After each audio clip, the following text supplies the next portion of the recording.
Has it come to your attention already na mayroon pong mga magsasaka, farmers, even before planting their seeds, bayad na ng capitalist yung kanilang harvest?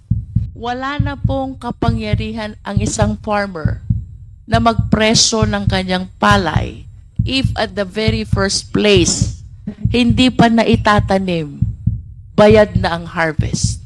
Kayo ang hinahanap ni Secretary Laurel. Ang nawawalang enforcement power ng Department of Agriculture. And then the higher With all due yun, respect to yeah. PCC, but I find this so frustrating. Yes, Your Honor. Enzorecto, kalaban ang katiwalian at kasinungalingan, kakampi sa katotohanan at kabutihan. Has it come to your attention already na mayroon pong mga magsasaka, farmers, even before planting their seeds, bayad na ng capitalist yung kanilang harvest? Ang pagkakaalam ko po sa practice ay ang mga may-ari po ng rice mill would provide in areas where they buy palay, yung pong financing. Yes, that is true. And then kapag ka po naman magbibilihan na ng palay, sa kanila po binebenta. Kasi po, kaya ko po ito dinanong, if we are going to allow this situation, ng ating individual farmers are relying solely on their capitalist or the millers, as you have said, it is no longer the farmers who are dictating the farm gate price. Tama po ba? Yun pong chain in between the farmers and the millers, nawala na. Because the farmers and the millers or the capitalist has turned into the same personality already. And suffice it to say, wala na pong kapangyarihan ang isang farmer na magpresyo ng kanyang palay if at the very first place, hindi pa naitatanim, bayad na ang harvest. Kung pwede po ako mag-elaborate ng konti. Ang relasyon po ng magpapalay at ng rice miller sa totoong buhay ay, I would say, mutually beneficial to a certain extent. Lalong-lalo na kung ang available lamang na produkto ay palay na lokal. Sapagkat marami namang rice mill, pagka mura ang bili mo, pupunta lang ako sa kabilang rice mill. Pero kung ang rice mill po ay may option na bumili sa iba, then tama po kayo na mawawala yung bargaining power ng farmer. Example, if the only available supply of palay is local supply, which is about 90%, then it is a supply side yung may handle ng presyo. Pero kung meron pang ibang available sources, kagaya halimbawa po ng palay galing sa labas, nandun na po ngayon yung nawawala po yung bargaining power ng farmer. So that's what happened as we observed in the recent years. Mr. Chair, I wish to request our resource speaker to confine his answer to the context of the question. Ang farmers po natin walang resources, walang kapital. So he is at the mercy of the capitalist. Kaya po na-create yung scenario na bago pa man magtanim, bayad na ang harvest. Technically speaking, totally lost ang bargaining power ng farmer. Let me proceed to the next question, sir. May we know from DA, ano po ba ang intervention na ginagawa na or pwedeng gawin ng ating gobyerno in order to save our individual farmers from similar scenario? Ito pong ginagawa natin, marami po tayong iba-ibang interventions. Unang-una po, naglagay po tayo ng mas maraming resources pambili ng palay ng ating mga magsasaka. But of course, we know that it's not only palay that is needed. Sabi po kanina ni Secretary, kailangan ng fertilizer, napakamahal ng fertilizer. Opo, We wanted these individual farmers, the ones who have no capital, to be able to stand on their own opo, so that they will maintain this bargaining power to impose the price of palay opo, at the farm gate. opo. So, isa lang po yon. Una, kasi para nga po may kalaban po yung rice mill, naglagay po tayo ng more resources now to enable NFA to buy local rice. Yun po yung isa. Pangalawa po, dinagdagan din po natin yung pondo natin para po sa fertilizer support. Meron din po tayong dagdag na pondo para po sa pagbibigay ng binhi at sa ilalim po ng bagong rice tariffication law, lumaki po yung pondo para dito. Ngayon po meron na tayong 30. Hindi. Yung how much is the RTL now? The budget? No, the current budget po annual ng rice tariffication law which was just signed by the President is 30 billion. So malaki pong pondo yon na magagamit natin na pangdagdag puhunan po sa ating mga magsasaka. I understand, sir. But I hope that we are responding to the proper recipients. So that leads to my other question. Tayo po ba ay may data kung sino itong mga farmers who totally lack the necessary resources? Kanina pa po natin ginagamit yung term na farmers eh. But actually, I want to classify the farmers into one which has resources and another which has no resources. Yun pong walang resources, may data po ba tayo nito? Meron po.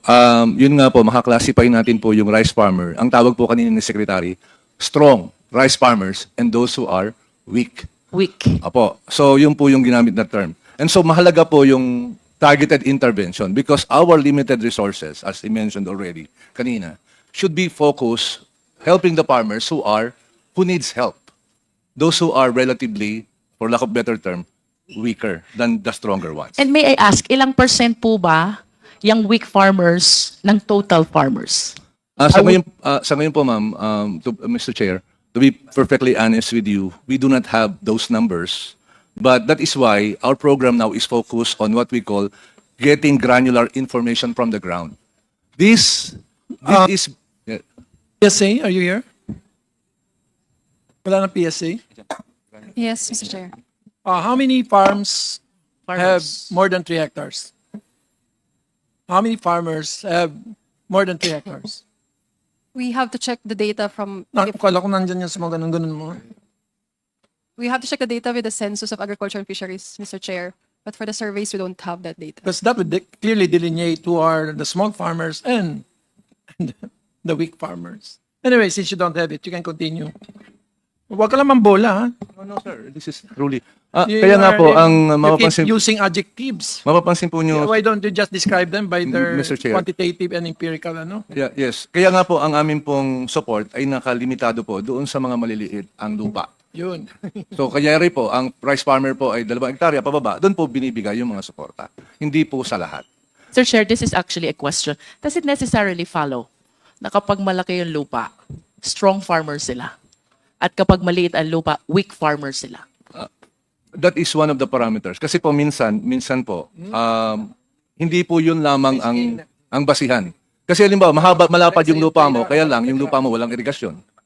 So relatively, you're not as good or as strong as the 2-hectare farmer with an irrigation. So kaya po hindi lang po yung lupa, kundi pati yung presence of irrigation facilities. And also, the presence of yung mas malapit ka ba sa Maynila o mas malapit ka ba sa pagdadalhan mo ng gamit, so ng produkto mo. So that has to be included in the entire parameters. Mr. Chair, to wrap up this point, Ay, salamat. Mr. Chair, Yes. to wrap up this point, I wish to request the Department of Agriculture to submit to the committee the data on the number of strong vis-a-vis weak farmers and the parameters which are being used to be able to classify the same. Mr. Chair, can I proceed to my next question? Last two, very quick. Very, very quick, Mr. Chair. Wala ka sa listahan. I am in the list, the last interpellator for the first round. Bigla nagsulputan. Mr. Chair, this will be very quick. Please allow this representation. Yes. Please proceed. DA, please. Kanina po na pag-usapan ng irrigation, I was able to verify for myself doon po sa amin, 2nd District of Batangas, 2021. Napakarami po ng solar irrigation project na hindi nag-function. As a matter of fact, wala pong napakinabangan. May we know if there are interventions or measures that were employed by the Department of Agriculture to rehabilitate, kung tama po ba yung terminology rehabilitate, when the system has never been used. Have you come across that information, DA? marami pong na-report na hindi lang po solar irrigation but other support facilities. And we are now in the process of doing the inventory. In fact, ano nga po yung pong ibang mga solar irrigation projects na yon, mukhang hindi ho nalagay sa tamang lugar kasi walang tubig. May we just request for a report on that as well? And last question, sir. When we talk about food and agriculture, we need land. Tama po ba? Yes, yes, Madam Chair. And of course, we are aware, marami pong agricultural land ang nako-convert into industrial and commercial. Ano po ba ang ginagawa natin to make sure that we reserve the necessary amount of land, agricultural land, to secure the food and agriculture of our nation? Sang-ayon po sa APMA, kinakailangan magdeklara tayo ng mga strategic agriculture. You said AGMA? APMA po, APMA. APMA. APMA. Kailangan po What tayo, does it stand for, APMA? Agriculture and Fisheries Modernization Act, which is more than 20 years law. Kailangan meron po tayong ilagay na Strategic Agriculture and Fisheries Area o SAP-DCs, kung saan ang mga SAP-DCs na ito ay kinakailangan ma-preserve at ma-protect as agricultural areas. So what are we doing about the mandate of the law? That particular law, Madam Chair, Mr. Chair, is part of the backlog that the DA is currently working on. Ito po hindi halos na implement. And so this... May we know which specific office of the DA is in charge to look after the implementation of that law? APMA. It's a combination po of the local government units. Ang mandated po kasi nito, local government and our BSWM. What is BSWM? That is the Bureau of Soils and Water Management po. May we request, Mr. Chair, that we invite the head of BSWM on the next hearing? Good afternoon, Chair and the honorable members of the committee. So in relation to rice and agricultural products, we have actually conducted 3 investigations. That is in 2016. Yes, Your Honor, because in 2016 there was no office yet. So we only started operations around end of 2017. Okay, so you operated 2017 to 2021, Yes. I suppose. Yes. Because earlier it was admitted that since 2022, since the new administration assumed, there's been no coordination with the Department of Agriculture. Sir, would you agree with me?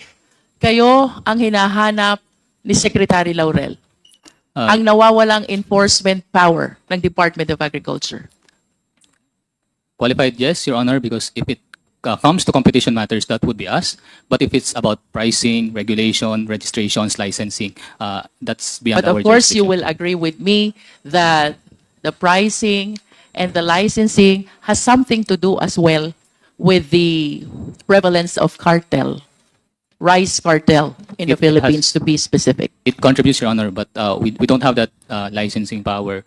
What we do is investigate and then we prosecute, like what we did in the onion case, Your Honor. Precisely. Kasi ang sabi po kanina ni Secretary Laurel, kami na po ang magfa-file kung walang ibang opisinang gumawa nito.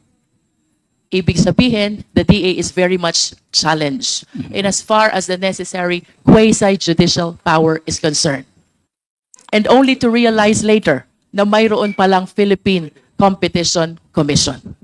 Yun pong hinahanap na kapangyarihan ni Secretary Laurel of the Department of Agriculture today rightfully belongs to your office, and I feel that I am in the proper position to demand what have you done so far? Yes, Your Honor. So, as I mentioned, Your Honor, in 2018, when there was a price spike in rice, we investigated that at around 10 or more entities were investigated. However, when we finished our investigation, we concluded that the price spike was caused by the untimely arrival of imports. So that was the 2018 case. And then May we know how many companies you investigated in 2018? it's around 8 to 10 companies, Your Honor. 8 to 10 companies. Yes, Kanina po, ang sabi nung ating first representative ng PCC, there was one case That's which... in 2019, Your Honor. So parallel to that case, we received information from the honorable chair of this commission, of this committee, that there were complaints about low buying price in the province of Albay. So we took it upon ourselves to investigate that, and that led to a prosecution of a dominant miller. So yung pong pambabarat na nangyayari in that area was prosecuted. What year was that? That started in 2019, and the case was filed in 2023. And 2023. 2019, and then you were able to file the case when? 2023. Yes, Your Honor. It took you 4 years to be able to file the case? There was an intervening pandemic, Your Honor, and we had to make our case economically sound, legally sound also, Your Honor. We cannot Yes. We wanted not to file a case that would. But I hope you realize that when we speak about prices of the basic commodities, we're talking about social justice here. Yes, Your Honor. That's why the case that Karapatan. we filed was preventing a big miller from I do not understand at all why a case you started investigating in 2019 will be filed after 4 years in 2023. Yes, Your Honor, because we also follow a process in the office, and this is an economic case, Your Honor. So we conducted a market survey, the pricing mechanism in that area, the relevant market. So it's a little bit complicated, Your Honor. I know it takes some time. Even in the May we US, know how many people are working under the PCC? in my office, I have 12 investigators, Your Honor. 12. Are they all lawyers? No, Your Honor. Nonetheless, they have legal background? Some, Your Honor. Yes. Aside from the 12 investigators, how many people else are working at PCC? 120, 120? 190, Your Honor. 190? Yes. That consists of economists and lawyers and investigators, Your Honor. Not just the investigatory or the enforcement office. In other words, you have 190 plus 20 That's lawyers? already included, Your Honor. 190 in Including total. yes, Your Honor. Mr. Chair, I just want to express my frustration that having this Philippine Competition Commission since 2016, they were able to file only one case, and the one in 2018 was not even filed. Your Honor, I was not yet finished. We also filed the onion case just recently.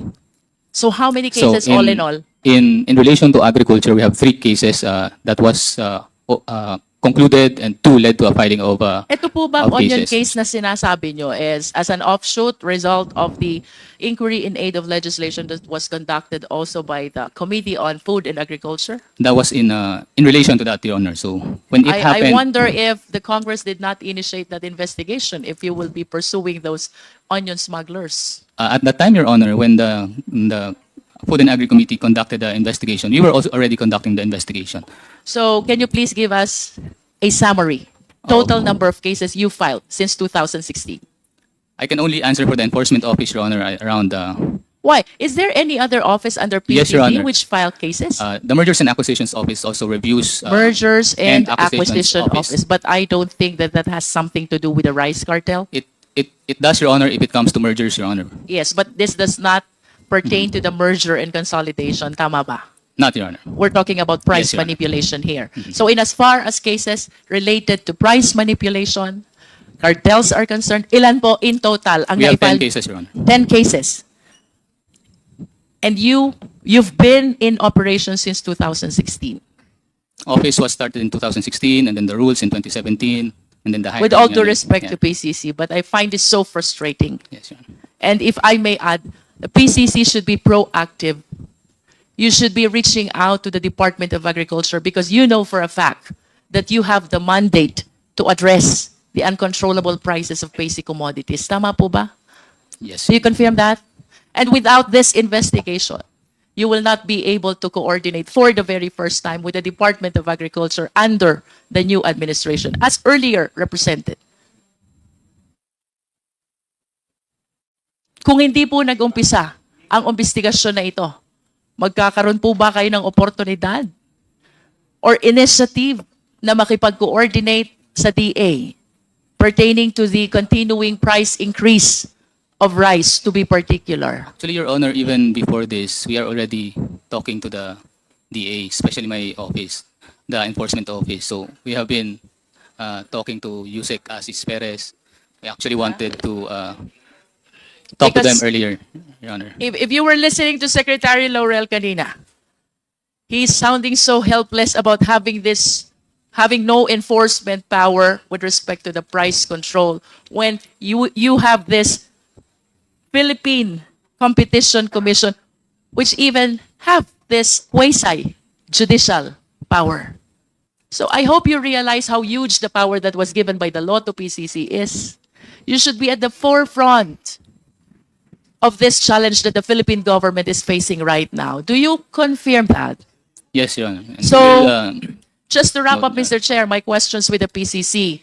I am requesting, this representation is requesting for an accomplishment report of the PCC since 2016 up to the present time. We will submit, Your Honor. May we know when will you be able to submit the same? Next Tuesday. Thank you, Chair. We'll submit.